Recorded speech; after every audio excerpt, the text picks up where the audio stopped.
8 दिनों में मैंने आप लोगों को ब्रह्म और उसके विवर्त के विषय में बहुत सी बातें समझाई। कुछ बातें क्लिष्ट रही होंगी, नहीं समझ पाए होंगे, कुछ समझ पाए होंगे, लेकिन सब मिला करके आप लोगों को मुझे विश्वास है कि अवश्य ही उन क्षणों में जब यहाँ बैठ करके आप सुनते हैं, सुख और शांति का अनुभव हुआ होगा। सौभाग्य से मैंने दुनिया के समस्त धर्मों की जानकारी उनके ग्रंथों को पढ़कर की और मूलतः मैंने ये देखा है कि सारी दुनिया की विचारधाराओं को 2 भागों में ही बांटा जा सकता है।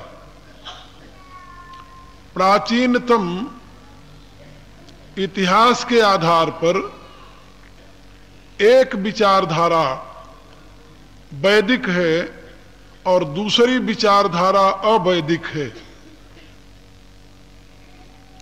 वैदिक विचारधारा भारत, चीन, जापान और मध्य एशिया के कुछ देशों तक फैली। उसमें शिंतो धर्म, कन्फ्यूशियस धर्म, ताओ धर्म लाओ त्से तुंग का और जरथ्रुस धर्म, जिसको पारसी लोग मानते हैं, इन पर वैदिक विचारधारा का पूरी छाप है। भारत में जो महापुरुष उत्पन्न हुए वो तो सब उसी प्रवाह में हुए। कुछ वैदिक विचारधारा के कर्मकांड में जड़ता आने पर उसका विरोध किया, विरोध में कुछ संप्रदाय खड़े हो गए। कुछ वैदिक विचारधारा के उसी कर्मकांड के अंदर पुरोहितवाद के विरोध में खड़े हो गए। कुछ वैदिक धारा के प्रवाह में जातिवाद जब जड़ता को प्राप्त हुआ तो उसके विरोध में खड़े हुए। लेकिन मूलतः वैदिक विचारधारा से कट करके उनका अस्तित्व यानी कर्तृत्व नहीं रहा है। दूसरी विचारधारा हमें मिलती है पुरानी बाइबल से। पुरानी बाइबल की विचारधारा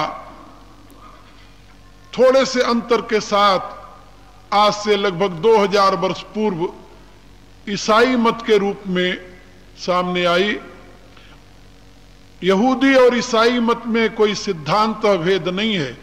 भेद है तो केवल उनमें अपने पैगंबर को लेकर भेद है, यानी मसीहा को लेकर भेद है।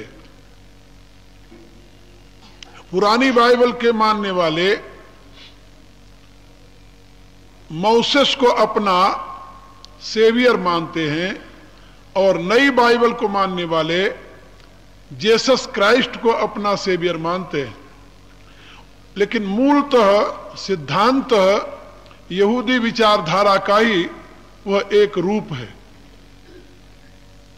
वैदिक विचारधारा इतिहास की दृष्टि से हम देखते हैं कि यूनान तक पहुंच गई थी, लेकिन यूनान में उन विचारों का जो एक क्रम चला था फिलोसफर रूप में, वो समाप्त हो गया और वहां भी ईसाईयत का प्रभाव रहा। लेकिन ईसाइयों ने उससे बहुत कुछ लिया। यूनान की विचारधारा से बहुत कुछ लिया ईसाइयों ने ईसाई धर्म को प्रतिष्ठित करने में। और इसी के लिए उन्होंने अपने यहाँ एक शब्द रखा, कैथोलिक। कैथोलिक का अर्थ होता है जेनरस। कैथोलिक माने जेनरस, उदार। और अब पश्चिम के इतिहासकारों ने भी यह स्वीकार किया है कि इस कैथोलिसिटी के पीछे, इस उदारवादी के पीछे भारत से आया हुआ बौद्ध धर्म का महायान मार्ग भी कारण रहा है। इसलिए प्रकारांतर से ईसाई धर्म में उसका भी कुछ अंश समाविष्ट हुआ। ईसा मसीह 11 साल की अवस्था में भारत में आए और भारत की पावन भूमि में 18 वर्ष तक रह करके यहां शिक्षा प्राप्त की। 6 वर्ष पुरी में रहे, 4 वर्ष तक काशी में रहे, उसके बाद में फिर 4 वर्ष तक नेपाल में रहे, जिसको आप लोग पशुपतिनाथ के नाम से जानते हैं। वहां के बाद फिर तिब्बत में और लद्दाख होते हुए फिर वो बेबीलोनिया गए। इस प्रकार से 18 वर्ष तक भारत की भूमि में रहे और यहां शिक्षा प्राप्त की, यहां की विचारधारा लेकर गए। जीसस क्राइस्ट ने यहां पर जो कुछ सीखा था, समझा था, उसको अपने शिष्यों को उपदेश दिया। अब नई बाइबल में केवल सरमन ऑन द माउंट नाम से वो छोटा सा हिस्सा उसका अब जीवित है, बाकी सारा सारा परिवर्तित कर दिया गया, पोल्यूटेड कर दिया गया। उसी विचारधारा में बाद में इस्लाम का आविर्भाव हुआ, जहां पर यहूदी इज़राइल की संतानों के लिए अपने धर्म का मूल संदेश मानते हैं। वहां पर कुरान में प्रथम चैप्टर में ही इस्माइल की संतानों के लिए संदेश दिया गया। कुरान जो लोग पढ़े होंगे या पढ़ लें, उनको इसका पता चलेगा कि उसमें जो संदेश है वो मनुष्य मात्र के लिए नहीं है, वो केवल इस्माइल की संतानों के लिए है। इसी रूप से पुरानी बाइबल में संदेश मनुष्य मात्र के लिए नहीं है, केवल इज़राइल की संतानों के लिए है। इसी रूप से नई बाइबल में भी जो संदेश है वह मानव मात्र के लिए नहीं है, वह केवल बेबीलोनिया के निवासी और इज़राइल की संतानों के लिए है। यह विचारधारा एक ही क्रम में यहूदी, ईसाई और इस्लाम, ये एक ही कड़ी में है। इसलिए इनकी मान्यताओं में कोई अंतर नहीं है। सबकी ये मान्यता है कि ये मनुष्य जीवन पहला है, आखिरी है, इससे पहले न आत्मा थी न आगे होगी। सभी की ये मान्यता है कि ये आत्माएं अपने विश्वास के आधार पर स्वर्ग और नरक का भाजन बनती हैं। यदि पैगंबर में विश्वास करें तो उनको स्वर्ग मिलेगा, यदि नहीं करेंगे तो जहन्नम में नहीं, नरक में जाएंगे। सभी ये मानती हैं कि मरने के बाद जब शरीर मरता है तो मन मर जाता है, आत्मा भी मर जाती है, और इन तीनों को सुरक्षित एक जगह रख दिया जाए। आखिरी दिन आएगा जजमेंट का, उस दिन जब परमात्मा आवाज लगाएगा तो ये सब आत्माएं उस कब्र से उठ उठ कर खड़ी हो जाएंगी, और उनके साथ एक प्रमाण पत्र जो अभी रखा जाता है मरने के साथ, वो प्रमाण पत्र लेकर के अपने यानी सेवियर को दुहाई देती हुई परमात्मा के साथ खड़ी होंगी। अब इसमें झगड़ा कहां है? यहूदी कहते हैं कि if you believe in Moses, यदि तुम मोसेस में बिलीव करो तो तुम जन्नत में जाओगे, नहीं तो जहन्नम में जाओगे। ईसाई कहते हैं कि नहीं, if you believe that Christ is my saviour then you will go to heaven, otherwise you will go into hell. और इस्लाम वाले कहते हैं कि if you believe that Muhammad रसूल अल्लाह, आखिरी पैगंबर यानी अल्लाह का रसूल मोहम्मद है, तब तुम्हें जन्नत मिलेगी, यदि ऐसा नहीं किया तो जहन्नम में जाओगे। वहां केवल विश्वास का झगड़ा है आपस में, और कोई झगड़ा नहीं। मान्यता एक है, सिद्धांत एक है, फिलॉसफी एक है, जीवन मरण की प्रक्रिया एक है, सब कुछ एक है। तो हमें सारी दुनिया में केवल 2 धर्म मिला है, 2 धर्म। नाम चाहे कितने रख दें, भारत में जितने धर्म उत्पन्न हुए हैं इनके नाम चाहे कितने रख दो, लेकिन संस्कार एक है, और उसका मूल ऊर्ध्व मूल है वो वेद, और वहीं से सारे धर्म फैले। वेद इसका मूल आधार होने के नाते भारत में एक सबसे बड़ी जो बात थी वो थी विचारों की स्वतंत्रता। स्वतंत्रता पश्चिम में आप ढूंढिए, आपको विचारों की स्वतंत्रता नहीं मिलेगी। आज से 400 वर्ष पहले लगभग 400 वर्ष होते हैं, 400-500। जब पश्चिम में प्रोटेस्टेंट संप्रदाय पैदा हुआ, तब से वहां के लोग विद्रोही हो गए और विचारों की स्वतंत्रता का प्रारंभ हुआ। इससे पूर्व आपको वहां न तो कोई फिलोसफर मिलेगा, न तो कोई यानी थिंकर मिलेगा, और न तो कोई समाज के लिए कोई नई दिशा देने वाला मिलेगा। वहां जो बाइबल के खिलाफ कोई बात कहता था, बाइबल कहती है पृथ्वी चपटी है, और उस बेचारे ने कह दिया पृथ्वी गोल है, उसका परिणाम क्या हुआ जानते हो? उसका मृत्यु। क्यों? कि पृथ्वी के खिलाफ, बाइबल के खिलाफ कैसे बोल दिया है। यानी उन देशों में आज भी मिडिल ईस्ट में कोई ऐसा देश नहीं है जहां का कोई एक विद्वान साहस के साथ कुरान के खिलाफ एक शब्द बोल दे। क्यों? इसलिए कि आपको उसी विचार के अनुसार चलना है, उससे इधर उधर आप नहीं कर सकते। इसी रूप से ईसाईयत में भी उसी के अनुसार चलना है, आप इधर से उधर नहीं कर सकते। यहूदियों में भी वही बात है। एक ईसाई मिला, मेरे से कहने लगा, स्वामी जी आपकी विचारधारा बड़ी उदार है। हम कहा बड़ी उदार है, आपके लिए जैसे कृष्ण वैसे क्राइस्ट। हम कहा बात तो ठीक है, वो भी विभूति है, वो भी विभूति है। एक पूर्णावतार है, एक अंशावतार है, एक महात्मा है, दूसरा परमात्मा है, अंतर इतना ही है। वो कहता है कि फिर हमारी विचारधारा तो बड़ी रिजिड है, हमें तो अलाउ है नहीं कि मैं क्राइस्ट के सिवा और किसी को स्वीकार कर लूं। यदि विश्व में बंधुत्व लाना आप चाहते हैं, भाईचारे का नाता बनाना चाहते हैं, तो आप जानते हो हम तो परवश हैं, हम तो उदार बन नहीं सकते। तो आप तो उदार हैं ही, तो आप कृष्ण की जगह क्राइस्ट को स्वीकार कर लें, क्या जाता है आपका? क्या समझे? आपका कुछ नहीं जाता ना। उन्होंने कहा भाई भारत में जब तुम लोग जाते हो ना, तो वहां पर एक लोहे का क्राइस्ट बनाते हैं और लकड़ी का राम, ऊपर से रंग बराबर होता है। आदिवासियों को बुलाया और उनसे कहा कि देखो सत्य धर्म की परीक्षा हो रही है, क्राइस्ट सत्य है या राम सत्य है, इसको देखने के लिए तुम आओ। बेचारे आदिवासी इकट्ठा हो जाते हैं वहां पर, धर्म की परीक्षा हो रही है। बाहर से देख लो, एक ही कलर होता है, एक ही होता है, देखो एक ही मेटल है, एक ही वस्तु है, देख रहे हो ना। अब जलती हुई आग में दोनों डाल देते हैं, लकड़ी की बनी हुई राम की मूर्ति तो जलेगी है? और लोहे की बनी हुई क्राइस्ट की मूर्ति जो कि तो बाहर निकल आती है। कहते देख लिया, जो सच्चा भगवान था वो जी गया, जो नकली भगवान था वो मर गया। हम कहा तुम लोग भारत में ऐसे प्रचार करते हो आदिवासियों को क्रिश्चियन बनाने के लिए, लेकिन हमारे यहां इस प्रकार की धूर्तता नहीं चलती।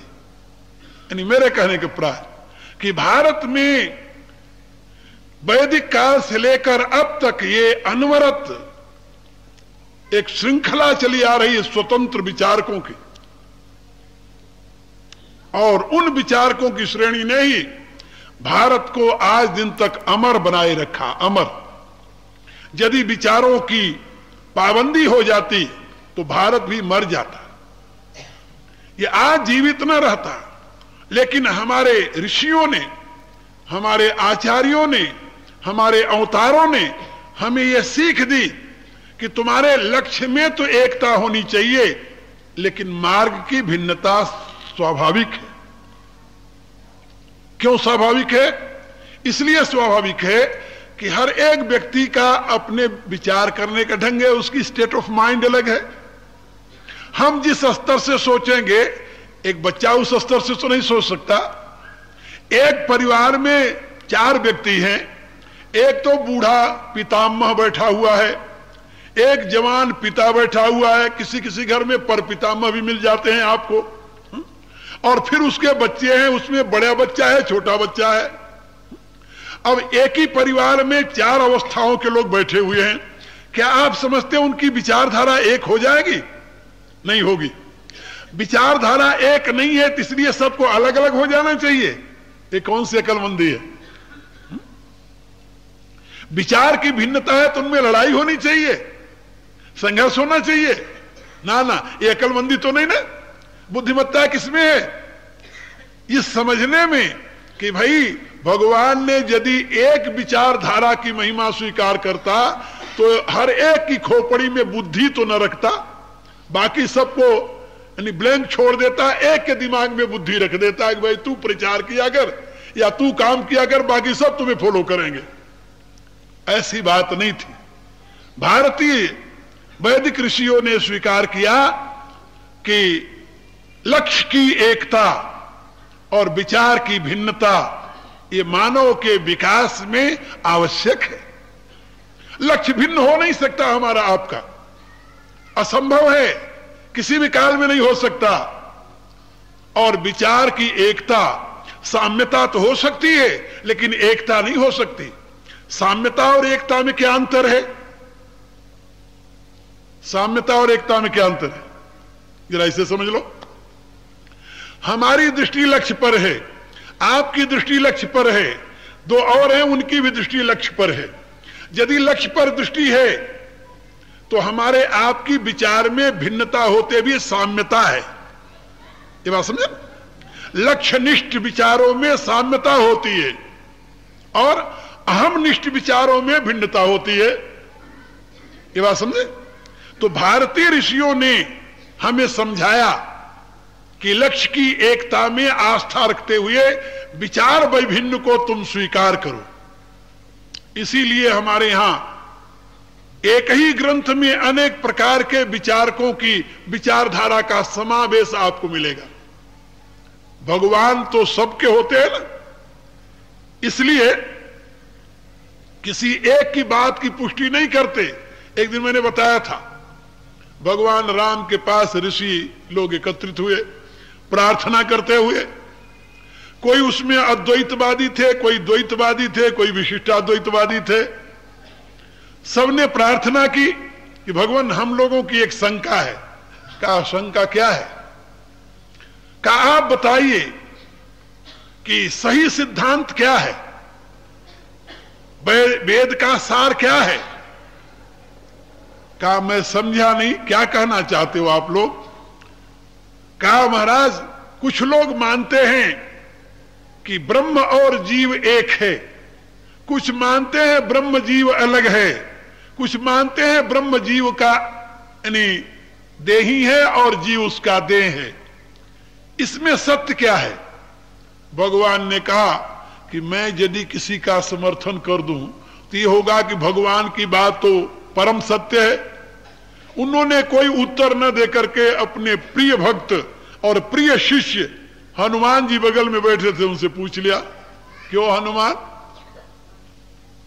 हमारा तुम्हारा क्या संबंध है? हमारा तुम्हारा माने ब्रह्म और जीव का। राम तो ब्रह्म है, हनुमान नित्य जीव है। भगवान ने पूछा हनुमान हमारा तुम्हारा क्या संबंध है? हनुमान जी हाथ जोड़कर खड़े हुए। अब हनुमान जी भी बड़े कुशल हैं, ज्ञानी नामा अग्रगण्य, कोई सामान्य ज्ञानी नहीं। उन्होंने सोचा कि इसमें एक की यदि समर्थन करूंगा तो दूसरा ऋषि सोचेगा। हनुमान जी ने बड़े सरल शब्दों में कहा, प्रभो देह दृष्टया तुदासोहम, इस शरीर की दृष्टि से प्रभु मेरे स्वामी है और मैं प्रभु का दास। और जीव दृष्टया त्वदंश का, और जो इस शरीर में जीवात्मा है प्रभु, उसकी दृष्टि से मैं आपका अंश हूं, आप मेरे अंशी हैं, यानी मैं आपका पुत्र हूं, आप मेरे पिता हैं। लेकिन तत्व दृष्टिया त्वमेव हम, लेकिन तत्व की दृष्टि से प्रभु जो आप हैं वो मैं हूं। सब मम निश्चयामति, यही मेरी निश्चित धारणा है। सबको उत्तर मिल गया, सभी ऋषि प्रसन्न हो गए, सभी ने कहा एवं मस्त, बिल्कुल सही बात कही है, बिल्कुल सही बात कही है।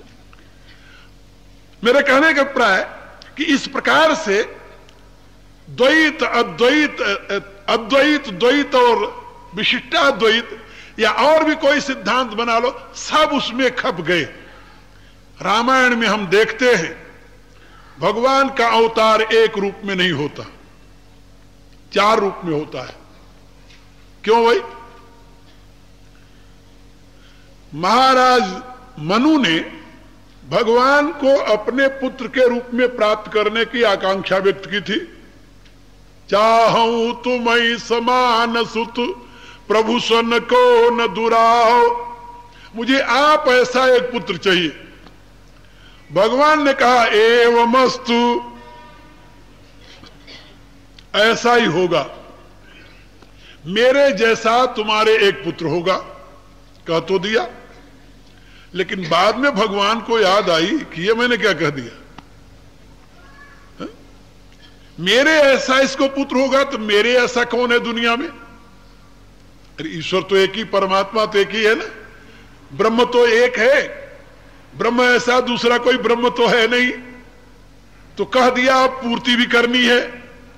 लेकिन भगवान ने तुरंत उसको थोड़ा सा बना करके और स्पष्ट करते हुए कहा, आप सरिस खोजऊं कहां जाई।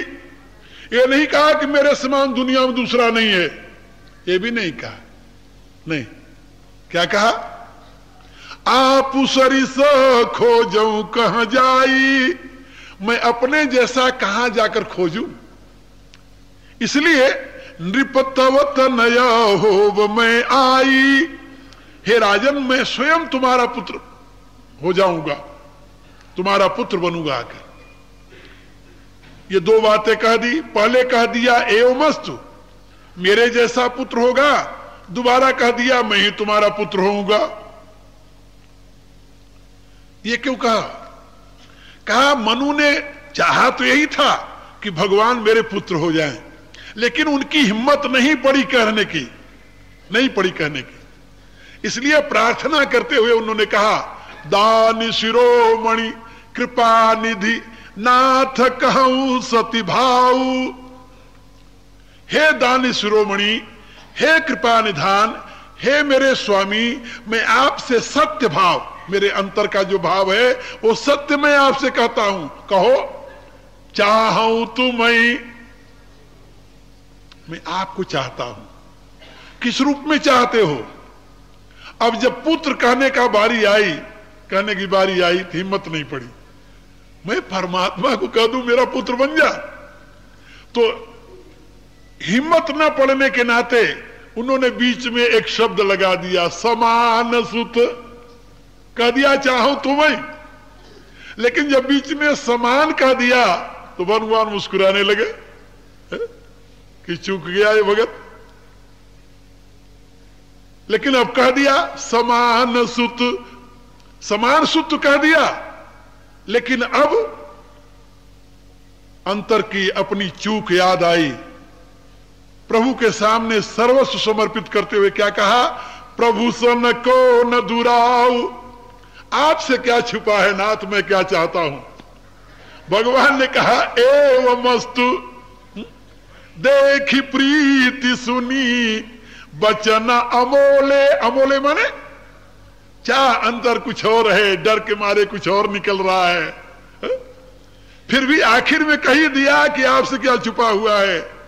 तो देखी प्रीति सुनी बचन अमोले, एवमस्तु करुणा निधि बोले। भगवान ने कह दिया एवमस्तु, लेकिन जब एवमस्तु कहा तो उन दंपति को प्रसन्नता नहीं हुई, उनकी बाँछें खिल नहीं गई, उनके नेत्र विकसित नहीं हो गए, बल्कि वो हृदय की पीड़ा से संतप्त हो गए। क्यों संतप्त हो गए? कि अब प्रभु तो मुझे पुत्र मिलेंगे नहीं, इनके समान कोई पुत्र मिल जाएगा। चाहती प्रभु पुत्र बन जाए, लेकिन ये कह नहीं सके, प्रार्थना में गलती हो गई, चूक गए, कह दिया चाहो तुम्हें समान सुत। और प्रभु ने वरदान दे दिया कि एवमस्तु, ऐसा ही होगा। तो अब प्रभु पुत्र नहीं बनेंगे, प्रभु के समान कोई नीला सा बालक हो जाएगा मेरे। जब प्रभु ने अंदर की देखा कि ये तो दंपति सूख गए, वरदान पाकर प्रसन्नता की जगह इनको तो गिलानी हो गई, क्यों ग्लानि हो गई? इस भय से हो गई कि इनको पता चल गया कि मैं इनका पुत्र नहीं होऊंगा। इसलिए अब उनके अंतर को ढाढ़स बनाते हुए भगवान ने दूसरी बात कही, आप सरिस खोजऊं कहां जाई, घबराओ नहीं। मैं अपने समान दुनिया में कहां खोजने जाऊंगा, मेरे पास इतनी फुर्सत नहीं होती। इसलिए नृपत नया हो मैं आई, मैं ही तुम्हारा पुत्र आकर के बन जाऊंगा। बस इतना क्या था, सुनते ही दंपति आनंद से विभोर हो गए। भगवान ने कहा एक पुत्र के लिए, लेकिन अब कह दिया दो। एक तो पहले कहा था चाहूं तुम्हें समान सुध एवं मस्तु कह दिया, और एक कह दिया मैं तुम्हारा पुत्र होऊंगा, तो एक की जगह दो तो हो गए। लेकिन भगवान ने सोचा कि ये दो से काम नहीं चलेगा। कहा तो फिर कहा कि दो की जगह हम चार आएंगे तुम्हारे यहां। अंसन सहित देह धरिता, संबंध हो गया ना। अब भक्त भगवान का संबंध नहीं रहा, अब संबंध क्या हो गया? स्वीकार कर लिया कि मैं तुम्हारा पुत्र बनूंगा, तो तुम्हारा पुत्र बनूंगा ये कह दिया, कह देने मात्र से बात बन जाएगी? कहा नहीं, संबंध स्वीकार करता हूं, अभी से तुम मेरे पिता हुए और मैं तुम्हारा पुत्र बना। इसलिए संबोधित क्या किया? अंसन सहित देह धरिता, ताता माने पिता, जिसे मोहर लग जाए कि हाँ भगवान स्वीकार कर लिए हैं कि मेरे पुत्र बनेंगे। करी हूं चरित भगत सुखदाता, भक्तों को आनंद प्रदान करने वाला मैं चरित्र करूंगा। अंसन सहित, अंसन सहित माने क्या? आगे देवताओं से स्पष्ट करते हुए भगवान ने कहा,